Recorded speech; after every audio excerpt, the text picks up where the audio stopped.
My stepdad remodeled my late father's house, called me a freeloader, and tried to kick me out, but he never saw what I had in store to reclaim my home. I'm an 18-year-old guy, and just yesterday, I was forced out of the very house I grew up in. Now, I'm desperate for advice. My family life? Far from perfect.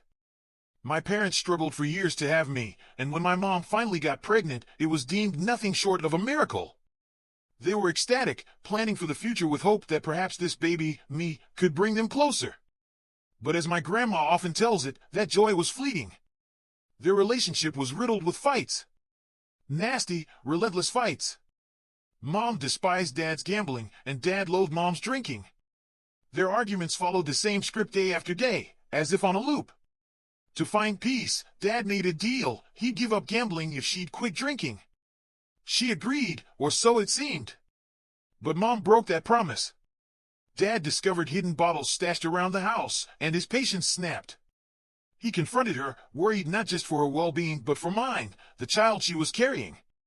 When she refused to change, he gave her an ultimatum: quit drinking or he'd leave. My mom's response?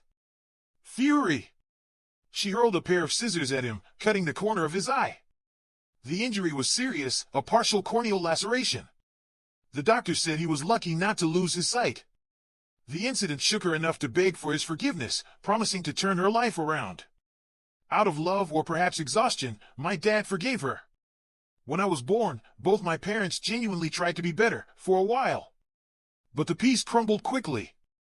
My dad returned home one evening to find me screaming in my crib, while Mom lay passed out on the sofa, reeking of alcohol. Furious, he confronted her. She waved it off, claiming it was just one drink and that motherhood was harder than he could imagine. Although Dad didn't call CPS, he should have. Mom became clever, drinking in secret during the mornings while Dad was at work. I paid the price. Malnourished and neglected, my weight plummeted. When my grandma visited, she'd find the house in chaos, dirty dishes piled up, floor sticky with grime, and me in filthy diapers, crying for attention. Grandma confronted Mom, but Mom dismissed her, snapping, "Mind your own business." One day, Grandma caught her drunk in broad daylight. She'd had enough. That evening, when Dad came home, Grandma demanded custody of me while Mom sought help. Surprisingly, Dad agreed. Living with my grandma was like stepping into a fairy tale. She fed me, bathed me, read me bedtime stories, and took me to the park. It was the first time I felt cared for. Unlike my mom, she never yelled or hit me for small mistakes. For the first time, I felt safe. Dad visited often, assuring me that Mom was working hard to get better and couldn't wait to hold me again. But the thought of returning terrified me. Life with my grandma felt like the only life I wanted. Still, when Mom finally got sober and earned her sobriety chip, she showed up at Grandma's door.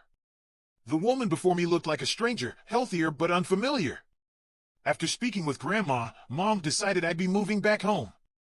No amount of crying or begging changed her mind. I was her child, and in her eyes, that meant I belonged with her. The move back was heartbreaking. The memories of neglect haunted me. The stress affected me physically. I stopped eating, and food made me nauseous. By age 5, I was diagnosed with an eating disorder. To their credit, my parents tried everything to help me heal. We went to therapy as a family, and for a while, things improved. Mom became more present. Dad worked fewer hours to spend more time with us. For the first time, we felt like a real family. But that fragile peace shattered one fateful afternoon. Dad and I came home early from school and stumbled upon Mom, caught red-handed with another man in our house. I was too young to fully grasp what I'd seen, but the betrayal was searing. Dad's face burned with rage and humiliation as he ordered me upstairs. The shouting that followed shook the walls. Mom had the audacity to blame Dad for her infidelity, claiming she felt pressured to be perfect and that her affair made her feel normal. Dad's response was cold and final. He was done with her. The moment unfolded like a nightmare, one that refused to end. My dad had thrown her out of the house without hesitation. Desperation clung to her voice as my mom pleaded with him, her words tumbling over themselves, begging for mercy. She insisted he couldn't do this to her, the mother of his child. She claimed the other man was meaningless, a fleeting mistake, and urged him to salvage their marriage for my sake. But the air was heavy with tension, and their voices echoed long into the night.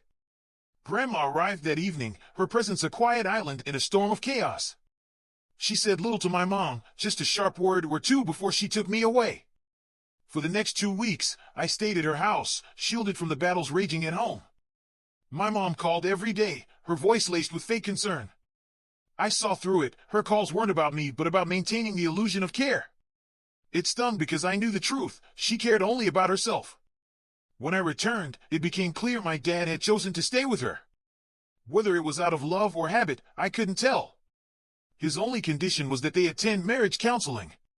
But my view of her had already shifted irreparably. After witnessing her betrayal, my respect for her had crumbled, leaving a gaping void. And as if fate wasn't cruel enough, just 3 months later, my dad collapsed at work. Stomach cramps had racked him so violently that he was rushed to the hospital, where we learned the devastating truth: he had stomach cancer.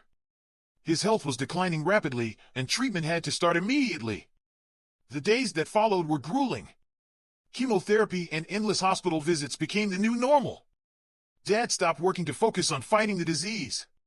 He had some savings, and Grandma chipped in wherever she could. But Mom? She wasn't happy. She complained endlessly about the costs, the inconvenience, the disruption to her life. Dad, always patient, encouraged her to find a part-time job to help lighten the burden. He promised her he'd return to work and support her like he always had, once he was better. With no other option, she reluctantly took a job as a server at a local restaurant, her shifts long and late. Meanwhile, Grandma became Dad's constant companion, driving him to and from the hospital. A kind neighbor stepped in to help me, offering to take me to school each day. Their daughter, Shirley, quickly became my closest friend. Shirley's parents knew about my family's troubles, as did most of the neighborhood. It was hard to ignore the shouting matches that had become a staple in our household. Their kindness knew no bounds. They invited me to meals, treated me as one of their own, and showered me with affection I hadn't realized I was missing. Shirley's mom baked apple pies just because she knew I loved them, and her dad taught me basketball in their driveway. Their home became a sanctuary, a place where I felt safe and valued. Over time, Shirley and I grew inseparable, and it was no surprise when we started dating. She was my light in the darkness, a source of unwavering positivity. But my mom couldn't stand it. She accused Shirley's family of treating me like a charity case, of seeing me as nothing more than a broken toy. Despite her venom, Shirley's family remained steadfast in their kindness. They became my second family, filling the void my own home life had left. Shirley's love and support pulled me through the darkest days, even as my dad's condition worsened. The doctors broke the news one day: chemo was no longer working. My dad didn't have much time left. The grief was suffocating. I spent countless nights crying, unable to fathom why the only parent who truly loved me was slipping away. In his final months, Dad focused on spending as much time as possible with Grandma, Mom, and me. But one morning, he didn't wake up. I called out to him over and over, dread consuming me. When he didn't respond, I ran to Mom, who called for help. The paramedics confirmed what I already knew: he was gone. The pain was indescribable. I clung to his body, refusing to let them take him away. My sobs echoed through the house until Grandma arrived and gently pulled me away. Her grief mirrored mine, and for a moment, we were united in our loss. The funeral was a somber affair, free of complications, but the real shock came afterward. Dad's lawyer revealed that he had left everything to me: the house, the savings, all of it. Mom was stunned, disbelief etched on her face as she demanded to see the paperwork. But Dad had been thorough. He had updated his will long before his illness, ensuring that his wishes would be honored. Mom wasn't pleased. She pressed the lawyer, asking if she could contest it in court, but there was no room for argument. Dad had made his decision clear.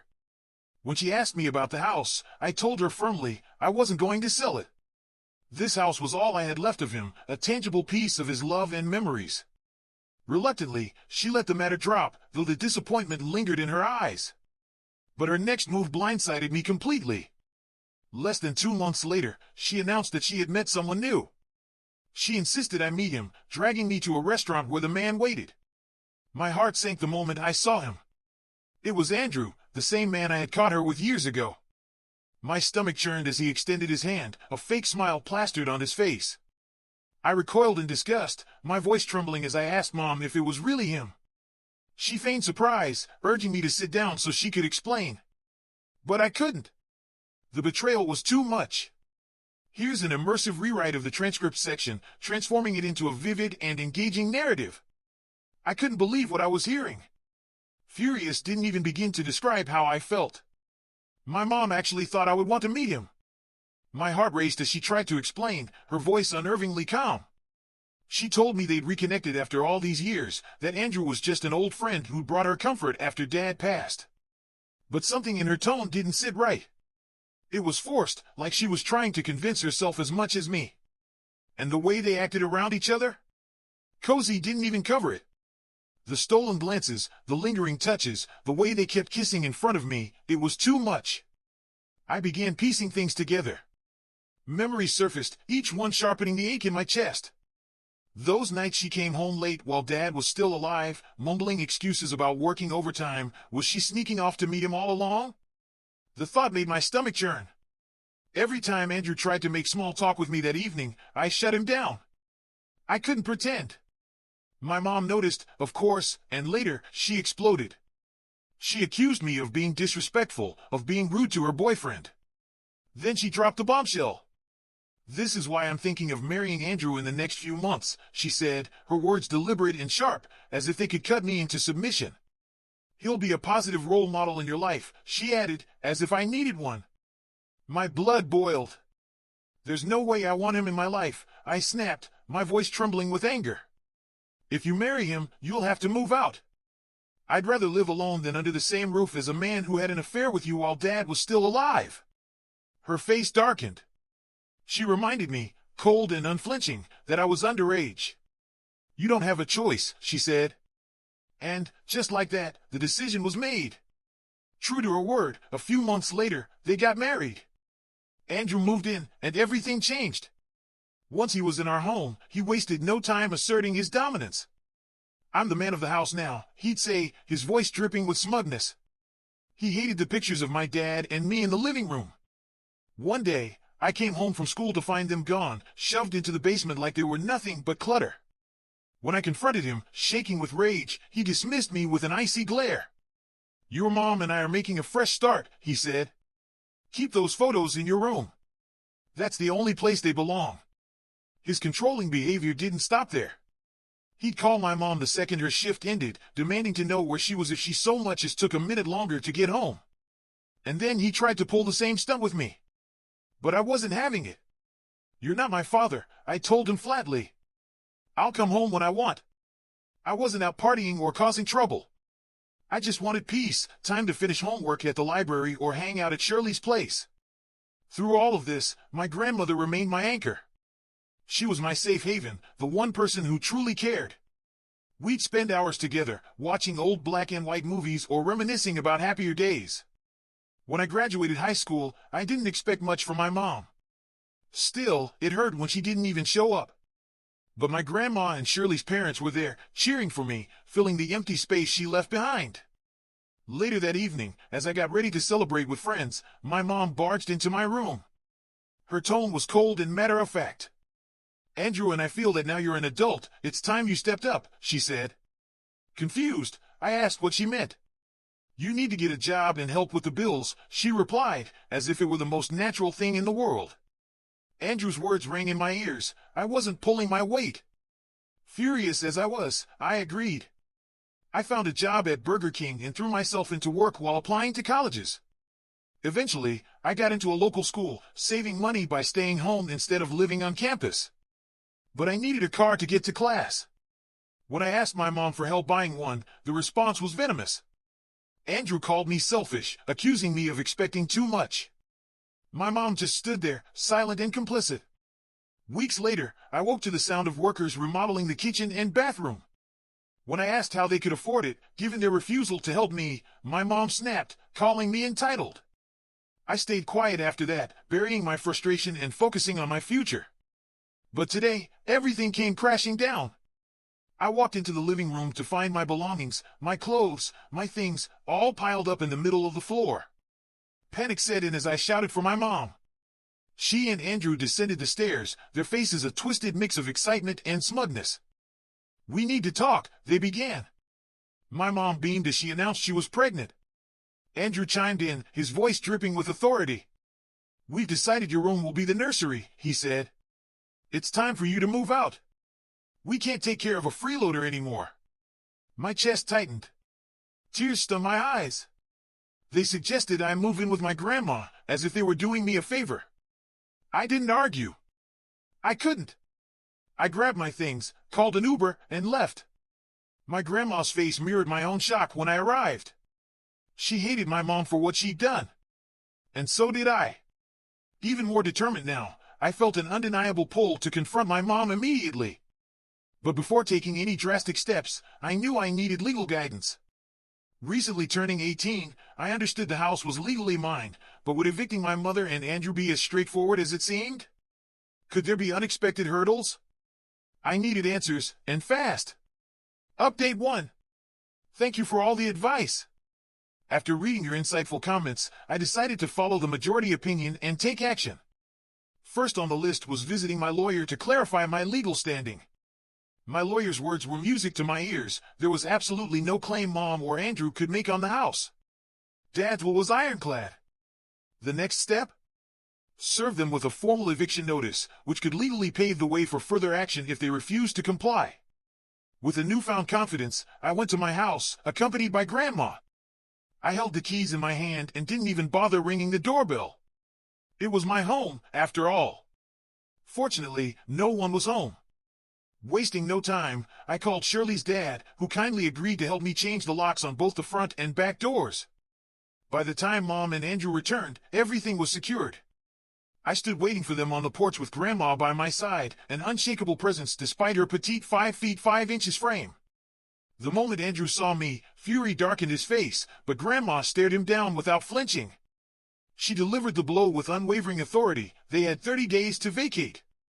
I'd made the decision to sell the house, and there was no negotiating. Handing them the signed eviction notice, I watched as Andrew snatched the paper, his face flushing red with rage. He crumpled it in frustration, but Grandma didn't skip a beat. "Destroying it won't change a thing," she declared firmly. 30 days. Not a day more. Mom, panic-stricken, began pleading with me. She begged for leniency, saying it would be too stressful for her to move while pregnant. Her voice quivered as she painted a picture of inconvenience and hardship, but my anger boiled over. All the years of neglect, all the time she left me to fend for myself while she drank herself unconscious, I let it all out. "Find your own place," I yelled, "because you're done freeloading here." Andrew, desperate to reassert control, tried to push past me into the house, only to realize the locks no longer worked. He turned on me, shouting in frustration. Calmly, I reminded him of a critical detail: he was now trespassing. And if he didn't back off, I wouldn't hesitate to call the police. Their shock and desperation were almost satisfying to witness, but I wasn't done yet. I made it clear that ignoring me would bring more trouble than they could handle. If they forced me to sue, I'd drain them financially while recovering the costs through the house sale. They had nothing to gain by defying me. Grandma and I then informed them that we'd be staying at the house until they were gone. My presence ensured they couldn't make any false claims about ownership, while Grandma's stern demeanor left no room for argument. Andrew and Mom looked at us with a mix of rage and defeat, but they knew they had no choice. "This is my house," I said firmly. "My rules. Either abide by them or pack your things and go." Their faces twisted in anger and despair, but deep down, they understood. The era of taking advantage of me was over.